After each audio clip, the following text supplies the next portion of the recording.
Hello mga kabibig! Welcome back sa ating bagong YouTube channel. Ito ang pinakamaingay na YouTuber sa balat ng YouTube. Ako si Kabibig, maglabag-labag na tao with evidence. Ako po, si Senator Mig Zubiri hindi na control ang kanyang sarili. Sinugod si Senator Amy Marcos habang nag-privilege speech. Itong si Manang Amy, nag-privilege speech tungkol sa CONAS. At talagang hindi matake na mga guilty.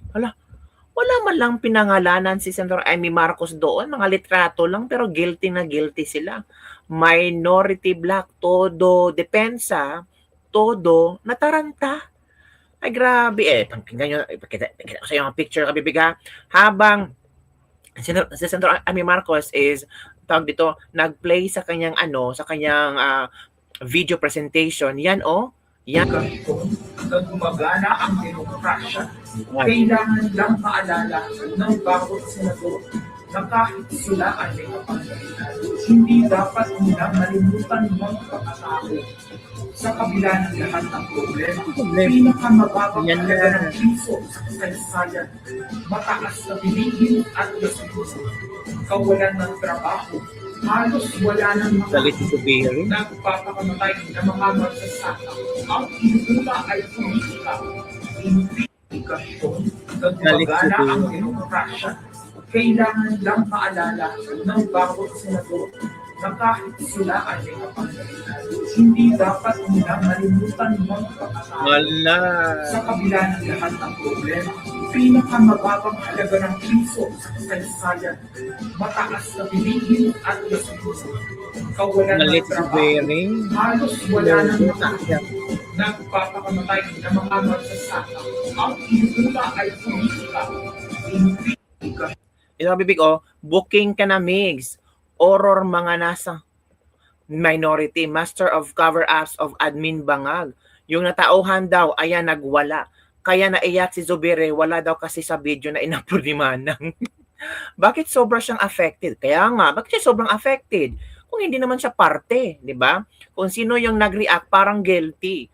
Another bulldog on the loose, best actor, nauulol na, nasira, nagplano. Mark at Lito, tahimik lang pero wala talaga. Kuha nung inis, iyak Zubir. Nagwala na si Zubir dahil hindi niya kayang panoorin yung video. Di ba makabibig yun ang komento ng mga netizen. Ako, ano bang video yan? Video naglaman ng controversial Constitutional Assembly. Alam na sa 2028. Bakit guilty ka sa Chacha? Nabuko ang plano nila. Good job, Senator Amy Marcos. Nagalit ang Dabarkads. Ito kabibig ha. Ito yung kanilang bardagulan, debatihan kanina mga kabibig. So manood tayo paano nila sinagot si Senator Amy Marcos after ng kanyang pag-play ng video. Sino ba ang medyo hindi na control ang kanilang emosyon? Bakit sila kung hindi naman totoo, bakit kayo magagalit? Guilty ang minority black?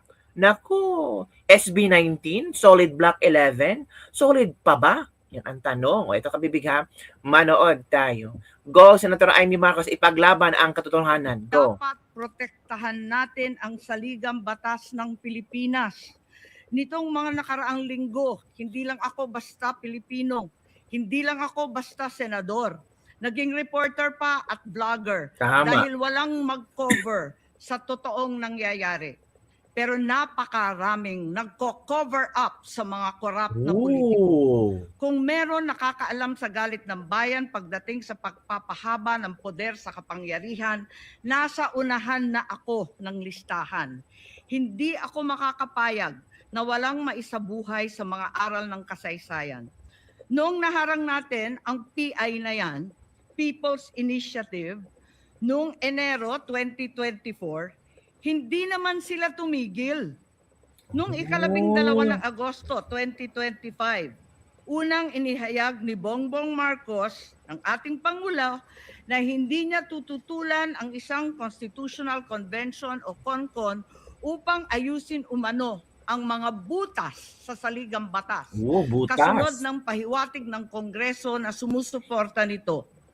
Pagsapit ng Nobyembre, nung nakaraang taon din, naghain na si Congressman Ronaldo Puno at mga miyembro ng NUP, Oh. National Unity Party, ng House Bill 5870, naglalayong magpatawag ng Constitutional Convention upang magmungkahi ng mga amyenda sa konstitusyon. Si Puno. Noong ika-30 ng Enero 2026, nagpahayag naman si dating Senate President Soto ng suporta sa pagtalakay ng mga amyenda sa konstitusyon matapos ang desisyon ng Korte Suprema kaugnay ng impeachment laban kay VP Sara Duterte. Agad itong ikinatuwa ng tropang NUP na nagsabing mahalaga ang kooperasyon ng Senado upang maisulong ang mga reforma sa saligang batas. Gayunpaman, noong ika-31 ng Enero 2026, sumagot ang Malacanang, hindi raw prioridad ang charter change o CHACHA dahil nakatutok umano ang Pangulo sa mga isyong pang-ekonomiya. Isang pahayag na inilabas matapos magpahayag ng suporta si SP Soto noon sa pag-amyenda ng konstitusyon. Sa gitna ng debateng ito, naghain noong ika-7 ng Pebrero 2026 yung dating ARTA Rabindranath Kilala ng isang radikal na panukala, buwagin ang Senado, pati na rin ang Kongreso at lahat ng lokal na sanggunian, paltan ng isang National Legislative Assembly, maari umano makatipid ng hanggang 1 trilyong taon-taon. Nung nakaraang buwan, formal din hinikayat ni Congressman Puno at ng NUP ang liderato ng Kamara na simulan ng pakikipag-usap sa Senado hinggil sa charter change sa pamamagitan ng Constitutional Convention. Ginamit pa nila ang pagiging bukas ni SP Soto sa constitutional amendments bilang oportunidad para sa koordinasyon ng dalawang kapulungan. Sa huli, noong ika-14 ng Mayo 2026, mariing itinanggi ng Malacanang ang akusasyon ni Senate President Alan Peter Cayetano na sinusubukan ng palasyo pahinain ang Senado.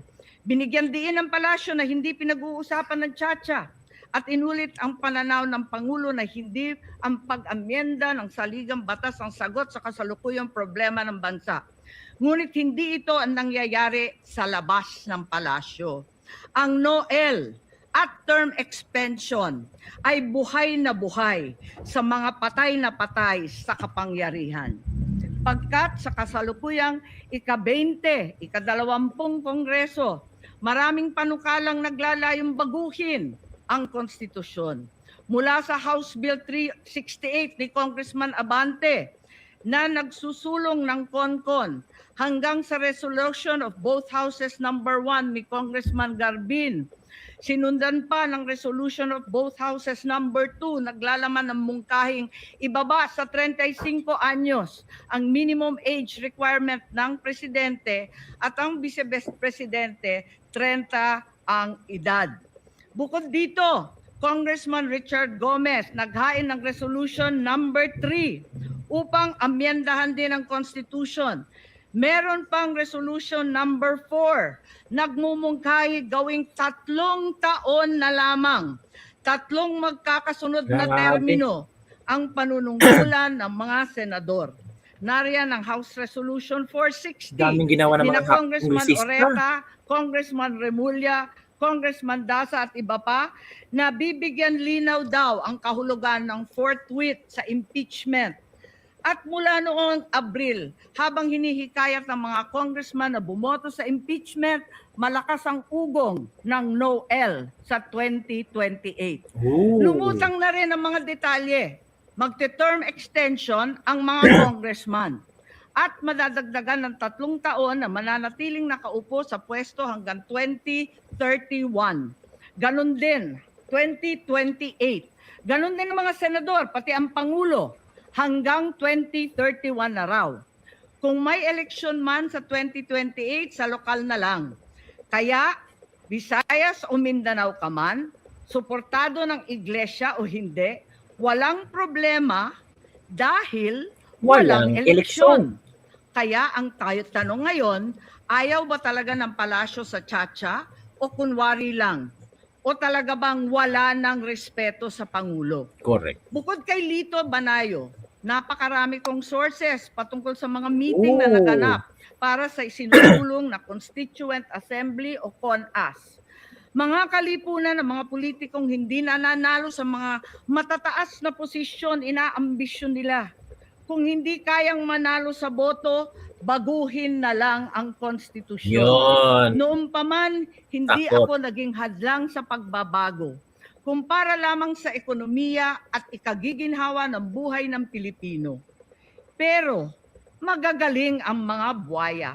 Tahimik na gumagapang upang malamon pati ang konstitusyon. Kung nagsisinungaling ang mga nagsumbong sa akin, kung sasabihin kasinungalingan ang sinabi ko ngayon at ang pinalabas, hinihikayat ko ang mga senador ngayon sa ating bulwagan. Ipangako natin sa taong bayan na may eleksyon sa 2028. True. Mula sa presidential hanggang sa lokal.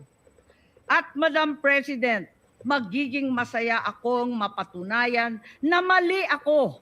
Dahil ibig sabihin nun, mananalo ang tama. Correct. In the interest of time and that this chamber may proceed with its scheduled legislative business, I will not entertain any interpellations at this juncture and would rather allow the facts in the video as well as confronting this nation to resonate fully with this chamber and the Filipino people.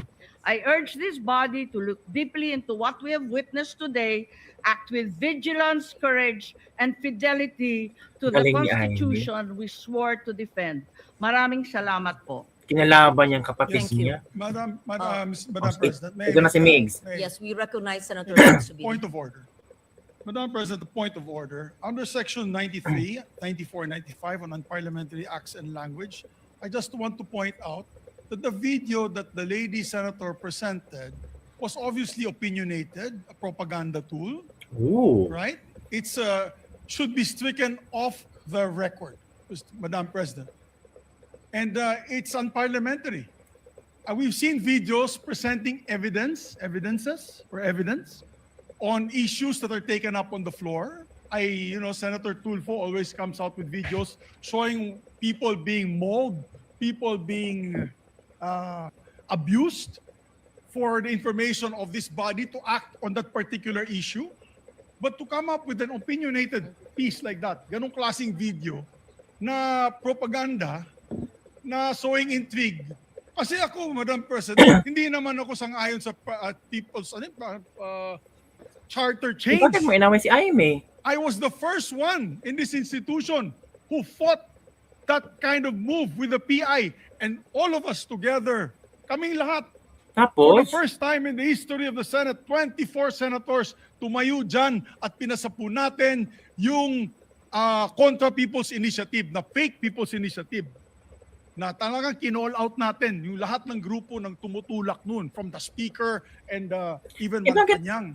dapat sana sinuportahan mo si Aimee. Kaya wala kaming kinalaman dyan. Bakit sinama kami dyan sa propaganda na yan? Oh, Dahil nasaktan. kami, Duwag 11? Ano ba yan? Bulaga 11? At grade 13? That should not be shown here. Because what will stop us now, Madam President, for that lady senator, that we come up also with a propaganda video here, papalabas din namin, yung mga sala nila. Oo, kung ano-ano, hindi naman kami ganyan. No? To gain traction, to gain views and publicity, will destroy our fellow colleagues here. Walang ganyanan. Ako, hindi ako nagagalit. Kilala niyo ako. Ako pinaka-amiable dito. Mahal ko kayo lahat. Pero hindi tama yung pangyayaring iyon. Pero yung sinabi ni Risa, hindi Kung galit tama. po kayo, salita Totoo? po siya dyan, mag-aalis siya sa gobyerno niya. Mag-aalis siya sa kapatid niya. Burahin niya kapatid niya. Pero wag naman niya idamay yung mga tao na walang kinalaman dyan. At tulad yan, never ako kinausap ni Senate President Soto. Never ako kinausap ng mga kasamahan ko dito about charter change. Kasi alam din nila, tutol ako. Tinanong ko din sila, wala silang kausap, wala silang kinalaman, wala silang alam sa charter change. This whole group is just nodding, shaking their heads.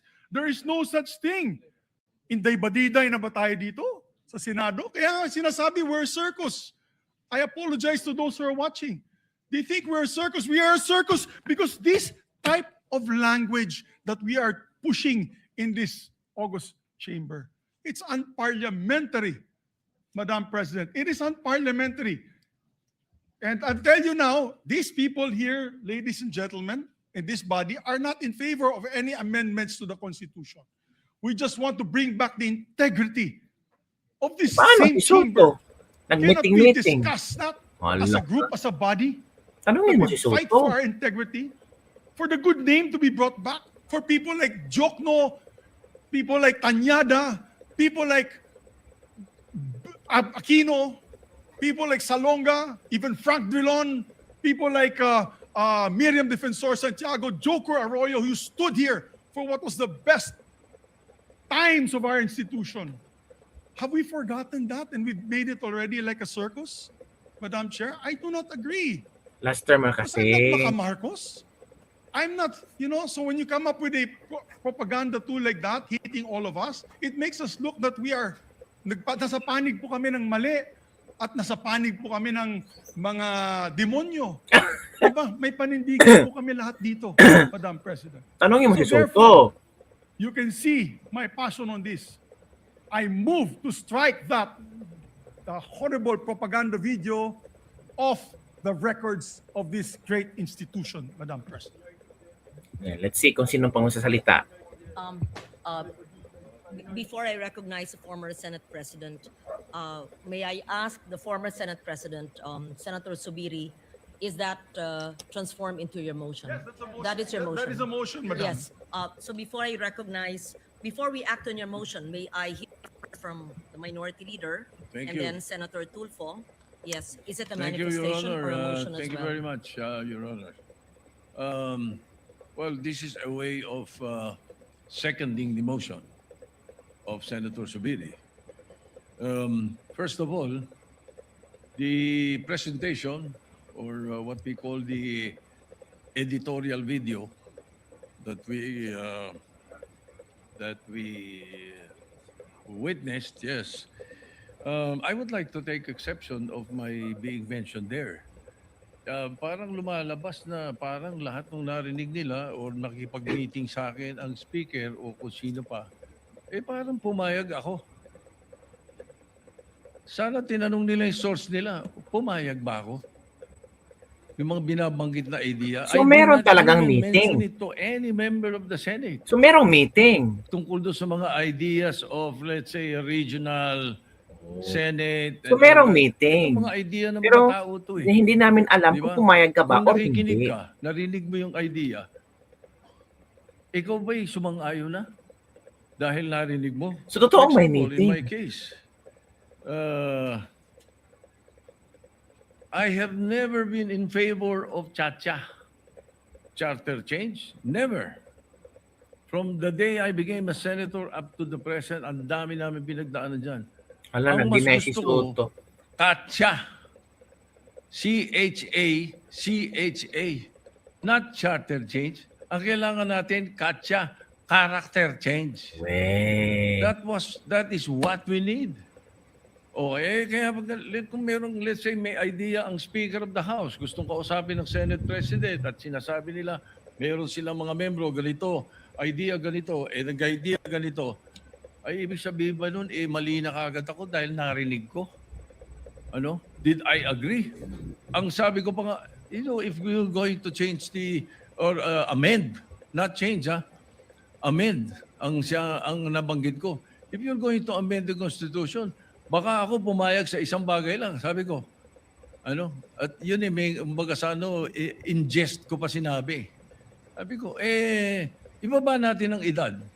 Bakit sa Amerika, 35 years old na Mamin. Senator, 30. Bakit sa atin 40 and 35? Kaya mali pa rin yung sinasabi doon sa isa sa comment sa the distinguished lady na sinasabi, gusto ko raw iakyat into 50 para ma-disqualify doon sa Duterte. That's not true, Mr. President, Madam President. That's impossible. I never said that. Di ba? I have nothing to do with the proposal for any elections of Sara Duterte in 2028. For all you know, I might vote for her. Di ba? Ano ba yan eh? Hindi pa pwedeng porque pinag-uusapan, narinig mo eh, Wala yun na. agad. At saka Gulo-gulo lalabas dito na para bang ako'y nakikiisa. I have nothing to do with the allegations of Chacha. I heard the proposals. I never brought it up to my colleagues, any one of them. Hindi ko binanggit eh. As a matter of fact, there was one time na sinasabi yung meeting daw namin, Senator Lacson was there. Ooh. He dropped by because he had the board meeting. At tapos sabi ko, tama-tama, nagkamali siya ng pasok. Andun lang kami. Well, it's So may actually it's not a meeting. room. It's just the VIP area. It's open, very open. Sabi ni Senator Lacson, anong ginagawa niyo rito? Nagkamali ako ng pasok. Hindi, sabi ko, nagkwentuhan lang kami. Sabi ko, at tinanong ko pa siya, ilan ba yung kwartong pinapagawa sa new Senate building? I even asked him that. Bakit? Sabi niya, why? Ito kang kako, yung mga congressmen gustong gawing regional. Gusto nilang gawing 36 ang mga senador. Sabi ko, tatanong ko kung kakasya ron. We were joking. So yung mga source na nakikinig ng mga kwento, parang they make it sound sinister. Mag-ingat po tayo sa mga ganong kwento. Hindi ko sinasabing hindi nangyari. Nangyari. Yung nag-usap kami, nakita kami. As a matter of fact, you will not be surprised. You should not be surprised if I often see Bojidi. Because Bojidi is my golf mate. Ang mga golfing friends namin, every now and then, nagkaka-dinner kami. And during that time, na pinag-uusapan nila yung na binabanggit na nag-meeting daw kami dahil sa Chacha. Parang ganun ang dating eh. That's not true. Ang talagang topic namin was the new TW777 of Honma Meres. It's a new set of clubs that Speaker Boji was telling me that he wanted to buy it, asked me if I tried it already. Kami mga golfing buddies na grupo.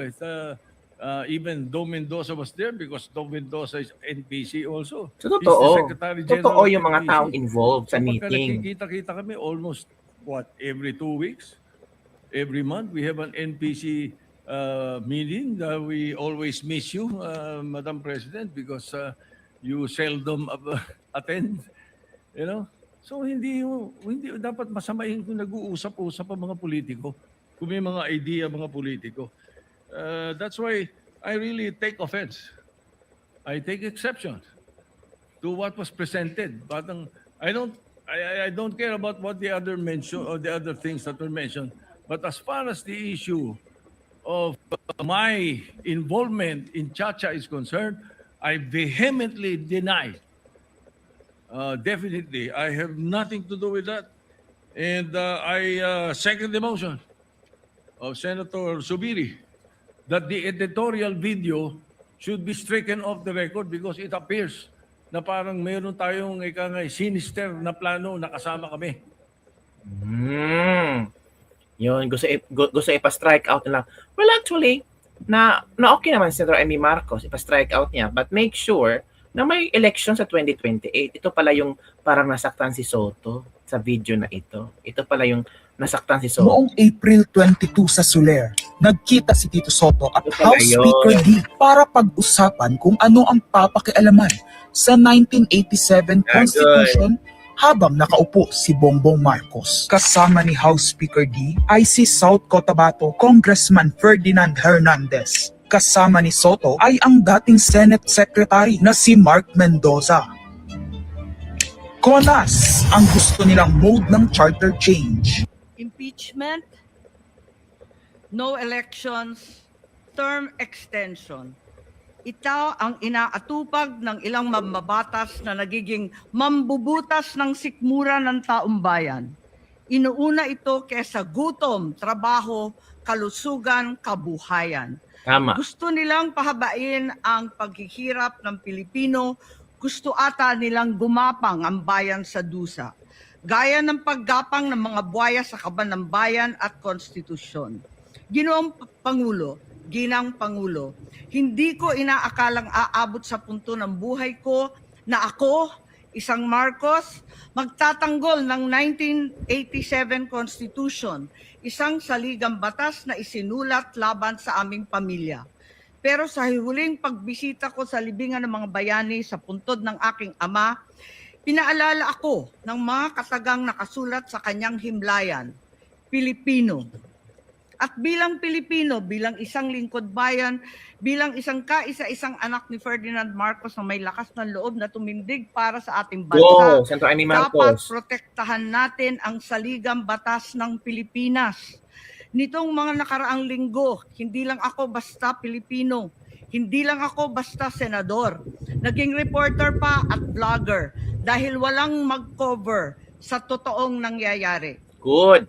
So yun, kabibig ha, ano sa palagay nyo? Nasunog ba ang minority block? Kaya nataranta at na yung iba sabi na guilty, kaya todo depensa?